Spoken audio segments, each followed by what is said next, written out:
السلام علیکم ورحمۃ اللہ وبرکاتہ۔ 8th کلاس کا اسلامیات کا تیسرا سبق ہے۔ کتاب کا پیج نمبر 11 اور آیات سورۃ الانفال کی 20 سے 28 تک۔ اعوذ باللہ من الشیطان الرجیم، بسم اللہ الرحمن الرحیم۔ یا ایہا الذین آمنوا، اے ایمان والو، اطیعوا، حکم پر چلو، اللہ کے، ورسولہ، اور اس کے رسول کے، ولا تولوا، اور نہ تم روگردانی کرو۔ روگردانی کا مطلب نافرمانی، اور نہ تم روگردانی کرو عنہ، اس سے، وَأَنْتُمْ تَسْمَعُونَ، اور تم سنتے ہو۔ بامحاورہ، اے ایمان والو، خدا اور اس کے رسول کے حکم پر چلو اور اس سے روگردانی نہ کرو، یعنی نافرمانی نہ کرو، اور تم سنتے ہو۔ اس آیت مبارکہ کا مطلب یہ ہے کہ ایمان والو، اللہ رسول کے حکم پر چلو، اور اللہ اور اس کے رسول کے حکم پر چلنے سے روگردانی یعنی نافرمانی نہ کرو، اور تم سنتے بھی ہو۔ مطلب یہ ہے کہ جب تم اللہ اور اس کے رسول کا حکم سن لیتے ہو تو سننے کے بعد نافرمانی کرنا زیادہ برا ہوتا ہے۔ لہٰذا جب تم اللہ رسول کا حکم سن لو تو اس حکم پر چلو، نہ کہ تم نافرمانی کر کے اللہ کو غضب دو، اللہ کو ناراض کرو، تم حکم پر چلو۔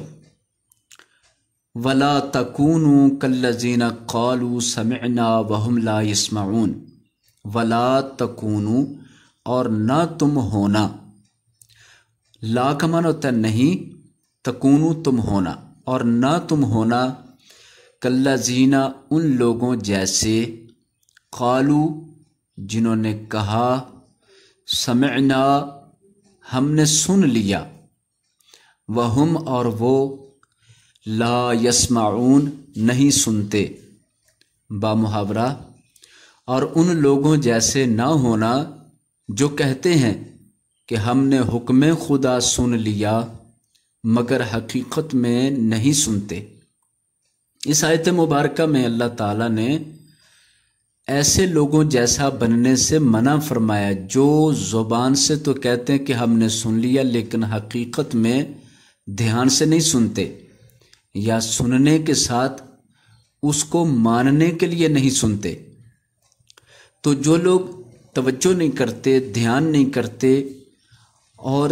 اچھے طریقے سے سن کر مانتے نہیں، ایسے لوگوں جیسے بننے سے اللہ تعالیٰ نے منع فرمایا کہ ایسے لوگ نہ بنو جو حکم خدا سنتے ہی نہیں،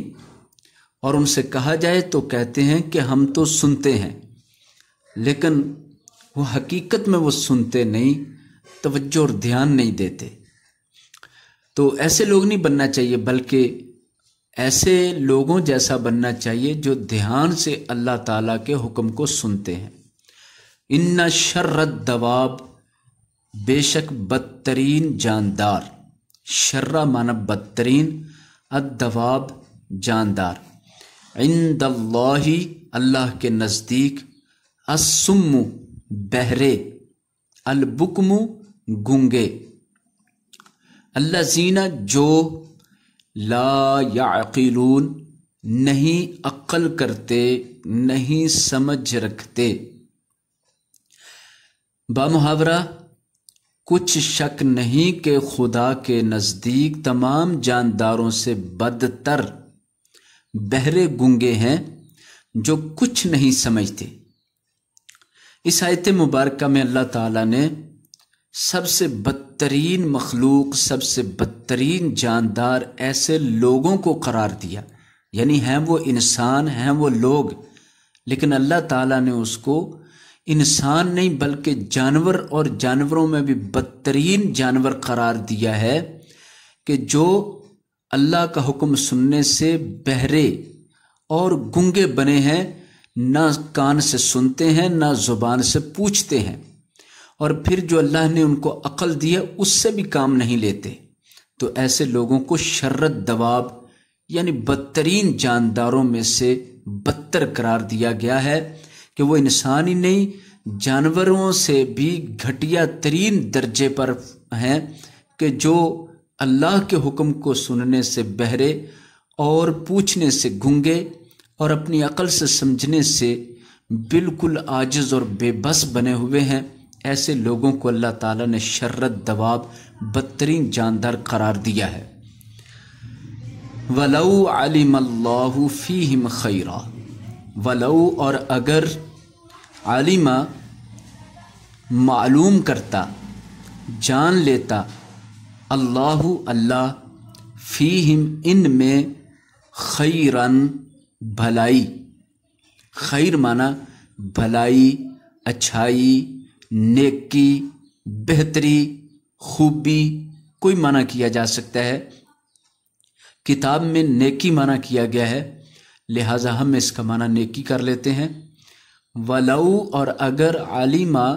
جانتا، اللہ فیہم ان میں خیرن نیکی، لَأَسْمَعَهُمْ تو ضرور سنا دیتا ان کو، با محاورہ اور اگر خدا ان میں نیکی کا مادہ دیکھتا تو ان کو سننے کی توفیق بخشتا۔ ولو اور اگر اسمعہم سنا دیتا انہیں، لتولوا البتہ منہ پھیر جاتے، وہم معرضون اور وہ ہیں ہی منہ پھیرنے والے، بمحاورہ اور اگر بغیر صلاحیت ہدایت کے سماعت دیتا تو وہ منہ پھیر کر بھاگ جاتے، سماعت کا معنی سنا دیتا۔ اس آیت مبارکہ میں ارشاد فرمایا کہ یہ جو شرت دواب ہیں، بدترین لوگ، بدترین جانور، جن جیسا بننے سے منع فرمایا گیا ہے، ان کے اندر کسی طرح کی کوئی خیر اور بھلائی نہیں ہے۔ اگر ان کے اندر کوئی اچھائی کا، نیکی کا مادہ ہوتا تو اللہ تعالیٰ ان کو ضرور سننے کی توفیق بخش دیتا کہ یہ لوگ بھی اللہ تعالیٰ کا حکم دھیان سے سن لیتے، لیکن اگر اللہ تعالیٰ ان کو زبردستی سنا دیتا تو یہ سننے کے باوجود منہ پھیر کر بھاگ جاتے، یعنی یہ ہیں ہی انکار کرنے والے اور یہ ہیں ہی نافرمانی کرنے کا ارادہ رکھتے، تو ایسی نافرمانی کرنے والے لوگ اول تو اللہ کا حکم سنتے نہیں، اور اگر کبھی کان میں آواز پڑ جائے تو پھر بھی اس پر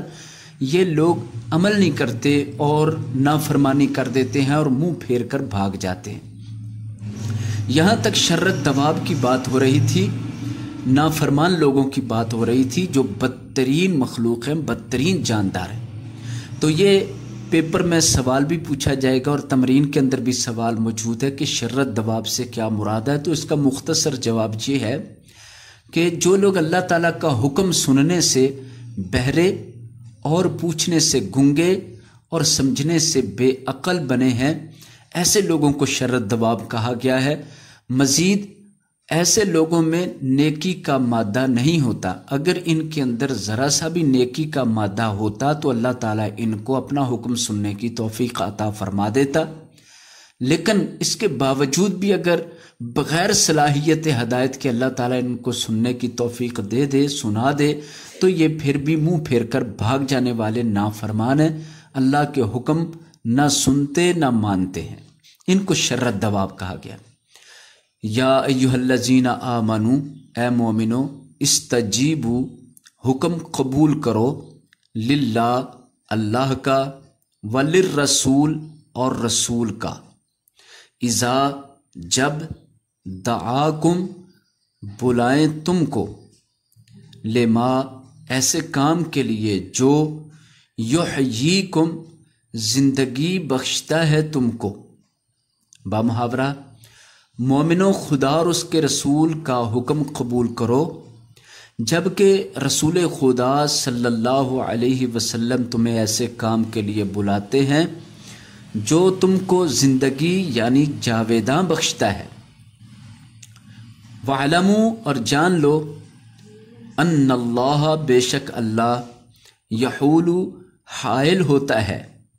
یعنی درمیان میں کھڑا ہوتا ہے، بین المرئی درمیان آدمی کے، وقلبہ اور اس کے دل کے، وَأَنَّهُ اور بے شک الیہ اسی کی طرف، تحشرون تم جمع کیے جاؤ گے۔ با محاورہ اور جان رکھو کہ خدا آدمی اور اس کے دل کے درمیان حائل ہو جاتا ہے، اور یہ بھی کہ تم سب اس کے روبرو یعنی سامنے جمع کیے جاؤ گے۔ اس آیت میں اللہ تعالیٰ نے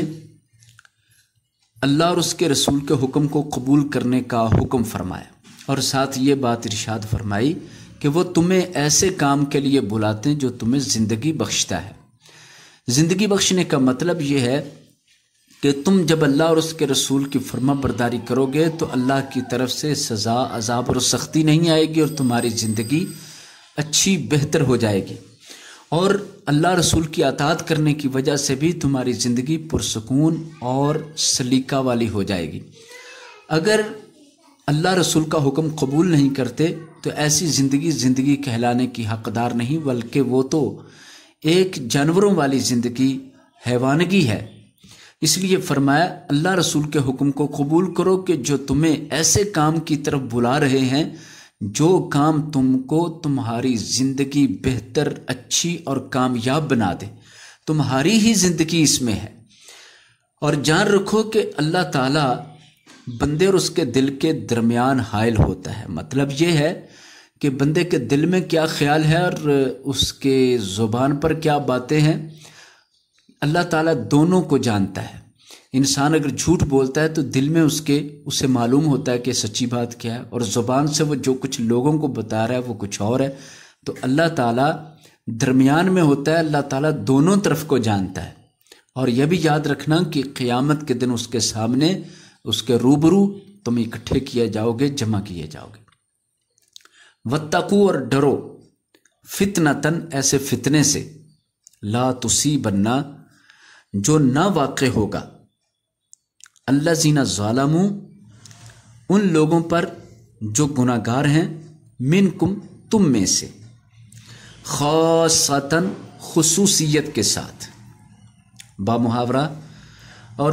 اس فتنے سے ڈرو جو خصوصیت کے ساتھ انہی لوگوں پر واقع نہ ہوگا جو تم میں گناہ گار ہیں۔ وَاعْلَمُوا اور جان رکھو،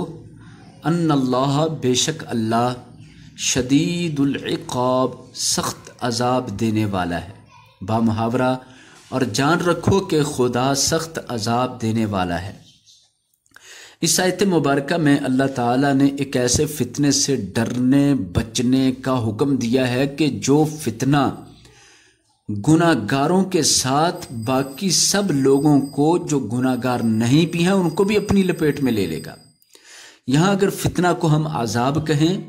تو مطلب یہ بنے گا کہ ایسے عذاب اور سزا سے بچ جاؤ جس کی لپیٹ میں گناہ گاروں کے ساتھ نیک لوگ بھی آ جائیں گے، یعنی یہ عذاب سب پر آئے گا، یہ آزمائش، یہ سختی، یہ فتنہ سب لوگوں کو اپنی لپیٹ میں لے لے گا۔ تو یہ کس گناہ کی پاداش میں آتا ہے؟ حدیث شریف میں ہے کہ جب تم لوگوں کو نیکی کا حکم دینا چھوڑ دو گے اور برائی سے منع کرنا چھوڑ دو گے تو اس وقت اللہ تعالیٰ ایسا عذاب نازل کریں گے کہ جس کی لپیٹ میں سب کے سب لوگ آ جائیں گے، جس عذاب کی زد میں سب کے سب لوگ آ جائیں گے۔ اور اس کی مثال آپ صلی اللہ علیہ وسلم نے اس طرح بھی دی ہے، جیسے ایک کشتی ہو جس کے دو پورشن ہوں، ایک اوپر والا ایک نیچے والا۔ نیچے والے لوگ کشتی میں سوراخ کرنا شروع کر دیں تو پھر کشتی جب ڈوبتی ہے تو صرف نیچے والے نہیں ڈوبتے بلکہ اوپر کے پورشن کے لوگ بھی ڈوب جاتے ہیں، اس لیے کہ انہوں نے جو غلطی کی ہے اس کے سزا میں یا اس کی وجہ سے سب لوگ ہی ڈوب جاتے ہیں۔ تو آپ صلی اللہ علیہ وسلم نے امر بالمعروف اور نہی عن المنکر یعنی نیکی کا حکم دینا اور برائی سے منع کرنے کے فریضے کو چھوڑنے پر یہی مثال دی اور یہی سزا بیان فرمائی کہ سب کے سب لوگ عذاب کی گرفت میں آ جاتے ہیں۔ تو آگے فرمایا وذکرو اور یاد کرو، اذ جب، انتم قلیل تم تھوڑے تھے، قلیل کا معنی تھوڑے، قلیل، مستضعفون کمزور سمجھے جاتے تھے، فی الارض زمین میں، تخافون تم ڈرتے رہتے تھے، ان یتخطفکم الناس کہ لوگ تمہیں اچک لے جائیں گے، اچک کا مطلب اچانک گرفتار کر لیں گے، اچانک پکڑ کر لے جائیں گے، اچانک لے کر اڑ جائیں گے، فآواکم تو اس نے تم کو جگہ دی، وأیدکم اور تمہیں تقویت بخشی، بنصرہ اپنی مدد سے، ورزقکم اور رزق دیا تم کو، من الطیبات پاک چیزوں سے، لعلکم تاکہ تم تشکرون شکر ادا کرو، بامحاورہ اور اس وقت کو یاد کرو جب تم زمین مکہ میں قلیل اور ضعیف سمجھے جاتے تھے، قلیل کا معنی تھوڑا، ضعیف کا معنی کمزور، اور ڈرتے رہتے تھے کہ لوگ تمہیں اڑا نہ لے جائیں، یعنی بے خان و ماں نہ کر دیں، تو اس نے تم کو جگہ دی اور اپنی مدد سے تم کو تقویت بخشی، تقویت معنی طاقت بخشی، قوت بخشی، اور پاکیزہ چیزیں کھانے کو دیں تاکہ اس کا شکر ادا کرو۔ اس آیت مبارکہ میں مسلمانوں کو وہ پچھلا دور یاد کروایا جا رہا ہے جو مکہ کے اندر تھا، کہ مکہ میں مسلمان بہت کمزور اور بہت تھوڑے بھی تھے، تو کافر لوگ ان پر بہت ظلم کرتے، بہت زیادتی کرتے۔ مسلمانوں کو ہر وقت یہ ڈر لگا رہتا تھا کہ ابھی کوئی کافر لوگ اکٹھے ہو کر ہمیں مار ڈالیں گے، یا ہمیں اٹھا کر لے جائیں گے، گرفتار کر کے لے جائیں گے، ایسے جیسے اچانک کسی کو کوئی پکڑ کے لے کر اڑی جائے، غائب ہی کر دے۔ تو اتنا زیادہ ڈر رہتا تھا کافروں کا۔ تو اللہ تعالیٰ کا یہ احسان ہوا کہ اللہ تعالیٰ نے مسلمانوں کو مدینہ جیسی اچھی جگہ دے دی، جہاں ان کو پناہ مل گئی، رہنے کو جگہ مل گئی۔ اللہ نے پھر اپنی مدد سے ان کو قوت والا بھی بنا دیا، اور پاک چیزوں کا، حلال چیزوں کا رزق بھی وافر عطا فرما دیا۔ یہ ساری نعمتیں اور سہولتیں عطا کر کے فرمایا اس لیے تھا تاکہ تم اللہ کا شکر ادا کرو۔ یا ایھا الذین آمنوا، اے ایمان والو، لا تخونوا اللہ والرسول، نہ تم خیانت کرو اللہ اور رسول سے، وتخونوا اماناتکم، اور نہ ہی تم خیانت کرو اپنی امانتوں میں، وانتم تعلمون اور تم جانتے ہو۔ بامحاورہ اے ایمان والو، نہ تو خدا اور رسول کی امانت میں خیانت کرو اور نہ اپنی امانتوں میں خیانت کرو، وَأَنْتُمْ تَعْلَمُونَ اور تم ان باتوں کو جانتے ہو۔ اس آیت مبارکہ میں دو طرح کی خیانت سے منع کیا گیا ہے۔ خیانت کا مطلب ہوتا ہے بددیانتی، تو فرمایا کہ دو قسم کی بددیانتی سے رک جاؤ۔ ایک بددیانتی اور خیانت ہے اللہ اور اس کے رسول کے ساتھ، اس کا مطلب ہوتا ہے نافرمانی، اللہ اور اس کے رسول کی فرما برداری چھوڑ دینا، ان کے حکم پر چلنا جان بوجھ کے چھوڑ دینا، یہ اللہ سے اور اس کے رسول سے خیانت ہے۔ تو اللہ رسول کی نافرمانی کو خیانت فرمایا گیا اور اس سے منع کر دیا، اور دوسری خیانت اپنی امانتوں میں، اس سے منع فرمایا۔ اپنی امانت میں خیانت یہ ہے کہ انسان اپنی ذمہ داریاں، اپنے فرائض صحیح طریقے سے ادا نہ کرے۔ تو جو شخص اپنی ذمہ داری وہ انفرادی ہو، اجتماعی ہو، ملکی لیول کی ہو، یا کسی بھی لحاظ کی ہو، جو انسان کی ذمہ داریوں میں بات شامل ہے، جو اس کے فرائض کے اندر کام شامل ہیں، وہ اللہ کی طرف سے ہیں یا رسول کی طرف سے ہیں، یا پھر معاشرے کی طرف سے ہیں، یا قوم و ملت کی طرف سے ہے، یا خاندان کی طرف سے ہیں، یا ہمسائے کی طرف سے ہے، یا والدین کی طرف سے، یہ سب ذمہ داریاں، یہ ذمہ داریاں بھی امانت کہلاتی ہیں۔ اور اسی طرح کوئی شخص اپنی کوئی چیز آپ کے پاس رکھ دیتا ہے کہ میں آپ کے پاس یہ بطور امانت رکھتا ہوں، بعد میں آپ سے لے لوں گا، تو یہ بھی امانت ہے۔ اور اگر کوئی شخص آپ کے پاس اپنا راز رکھتا ہے، کوئی بات بتاتا ہے کہ یہ کسی اور کو نہیں بتانی، یا کوئی خاص مجلس ہے اس کی بات باہر نہیں بتانی، یہ بھی امانت ہے۔ اس لیے کہ مجلس کی باتیں جو خصوصی راز کی باتیں ہوتی ہیں یہ بھی امانت ہوتی ہیں، اور اسی طرح چیزیں بھی امانت کے طور پہ رکھی جاتی ہیں۔ اسی طرح عہدہ بھی قوم و ملت کی طرف سے امانت ہوتا ہے، اس کی کئی ذمہ داریاں اور کئی فریضے ہوتے ہیں۔ تو فرمایا کہ اپنی امانتوں میں بھی خیانت نہیں کرو، اور تم ان باتوں سے خوب واقف ہو، جانتے بھی ہو کہ خیانت کتنی بری چیز ہے اور یہ کرنی نہیں چاہیے، خیانت نہیں کرنی چاہیے۔ وَعَلَمُوا، اور جان لو، انما بے شک، اموالکم تمہارا مال، وَأَوْلَادُكُمْ اور تمہاری اولاد، فتنتن بڑی آزمائش ہے۔ فتنہ کا معنی ہوتا ہے بڑی آزمائش۔ فتنہ کا لفظ فے تے نون فتن سے بنا ہے، اور فتن کہتے ہیں ایسی بھٹی، ایسی آگ جس میں سونے کو رکھا جائے تو اتنی زیادہ اس کو تپش گرمی ملے کہ جس کے ساتھ سونے کے اندر جتنی بھی خام چیزیں ہیں، علائشیں ہیں، گندگیاں ہیں، وہ نکل جائیں اور خالص سونا باقی رہ جائے، تو اس کو فتنہ کہا جاتا ہے۔ تو اللہ تعالیٰ فرماتے ہیں کہ مومن کے لیے بھی دو چیزیں اسی طرح ہیں، مال اور اولاد۔ یہ بڑی آزمائش ہے، بڑا امتحان ہے، بڑا فتنہ ہے، جس میں اللہ تعالیٰ مومن کو تپاتے ہیں، مومن کا امتحان کرتے ہیں، اور جو اس امتحان میں کامیاب ہو وہ سونے کی طرح کندن بن جاتا ہے، خالص ہو جاتا ہے اور قیمتی ہو جاتا ہے۔ جان رکھو کہ تمہارا مال اور اولاد بڑی آزمائش ہے۔ وَأَنَّ اللَّهَ، اور بے شک اللہ، عندہ اس کے پاس، اجر عظیم، اجر عظیم ہے، بڑا اجر ہے، بڑا ثواب ہے۔ اجر معنی ثواب، بدلہ ہوتا ہے، اور یہ کہ خدا کے پاس نیکیوں کا بڑا ثواب ہے۔ پتہ چلا مال اولاد یہ تو امتحان ہے، اس امتحان میں جو کامیاب ہوں گے وہ اللہ تعالیٰ سے بڑا ثواب پائیں گے، بہت بڑا بدلہ پائیں گے، جو بدلے کے لیے جنت اور جنت کی نعمتیں ہوں گی، اسے بڑا بدلہ قرار دیا گیا ہے۔ یہاں سبق مکمل ہوا ہے، اب ہم اس کے الفاظ معنی دیکھ لیتے ہیں۔ یہ چند الفاظ معنی دیے گئے ہیں، 4 اور 2 6 الفاظ معنی ہیں الکلمات و تراکیب میں، جو اس سبق کے مشکل الفاظ ہیں ان کے معنی دیے گئے۔ ان کو بالکل اسی طرح جس طرح کتاب پر ہے اسی طرح یاد کر لینا چاہیے، اور سبق بھی اسی طرح یاد کرنا چاہیے۔ لفظی ترجمہ میں نے بول دیا، اور اس کا جو با محاورہ ہے وہ کتاب کے مطابق ہی یاد کرنا ہے، بالکل کتاب سے ہی، اور اس میں کسی طرح کی تبدیلی نہیں کرنی چاہیے، کیونکہ یہ قرآن پاک کا معاملہ ہے، اللہ تعالیٰ کی باتوں کا معاملہ ہے۔ اس کے اندر کسی لفظ کا اضافہ یا کمی کرنا وہ گناہ گار کر سکتا ہے، لہٰذا کتاب میں جس طرح ترجمہ با محاورہ دیا گیا ہے اسی طرح حرف بحرف تیار کرنا چاہیے۔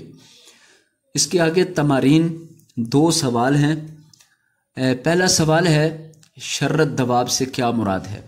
یہ ہم نے سبق کے اندر بھی بتا دیا، پہلے شرط دواب کا معنی بول دیتے ہیں، پھر اس کی مراد بول لیتے ہیں۔ مراد کا مطلب ہوتا ہے مفہوم، مکمل مفہوم بتانا۔ شرط دواب کا معنی ہے بدترین جاندار۔ اس آیت میں اللہ تعالیٰ نے بدترین جاندار ایسے لوگوں کو قرار دیا ہے جو لوگ اللہ کا حکم سننے سے بہرے اور اس کے بارے میں پوچھنے اور بولنے سے گنگے، اور اپنی عقل سے سمجھنے سے بالکل ناکارہ، اور اپنی عقل کو استعمال نہیں کرتے، اللہ کے حکم کو سمجھنے کی کوشش نہیں کرتے۔ ایسے لوگوں کو شرط دواب کہا گیا ہے، جس کا زیادہ مصداق کافر لوگ، اور اس کے بعد ہر وہ شخص جو بھی اپنے تکبر، گھمنڈ، غرور یا کسی بھی غفلت اور لاپرواہی کی وجہ سے اللہ کے حکم کو سننے سے بہرا، بولنے سے گنگا اور سمجھنے سے بے عقل بنا ہو، اسے شرط دواب کہا جاتا ہے۔ اور مزید ان لوگوں کے بارے میں فرمایا کہ اگر ان کے اندر کسی طرح تھوڑی سی بھی نیکی کا مادہ ہوتا تو اللہ تعالیٰ ان کو سننے کی توفیق عطا فرماتا، لیکن اس کے باوجود کہ وہ ہدایت کی صلاحیت نہیں رکھتے، زبردستی اللہ تعالیٰ ان کو سنا دے تو پھر بھی یہ لوگ منہ پھیر کر بھاگ جائیں گے۔ سوال نمبر 2، ان آیات میں خیانت سے کیا مراد ہے؟ ان آیات میں خیانت سے مراد بددیانتی ہے، جس کی 2 قسمیں بیان کی گئی ہیں۔ پہلی اللہ اور اس کے رسول سے خیانت، جس سے مراد اللہ اور اس کے رسول کی نافرمانی ہے۔ دوسری خیانت اپنی امانت میں ہے کہ جو امانتیں ہم ایک دوسرے کے پاس رکھتے ہیں، وہ مال کی ہوں یا اپنی رازداری کی ہوں یا ملک و ملت کے عہدے کی ہوں، ایسی کوئی بھی ذمہ داری جو بڑی ذمہ داری ہو، اس کو ادا نہ کرنا یا اس کو کما حق ہو، جس طرح اس کا حق ہے اس کو اس طرح مکمل طریقے سے ادا نہ کرنا خیانت کہلاتا ہے، بددیانتی کہلاتا ہے۔ اللہ تعالیٰ نے دونوں قسم کی خیانت سے منع فرمایا۔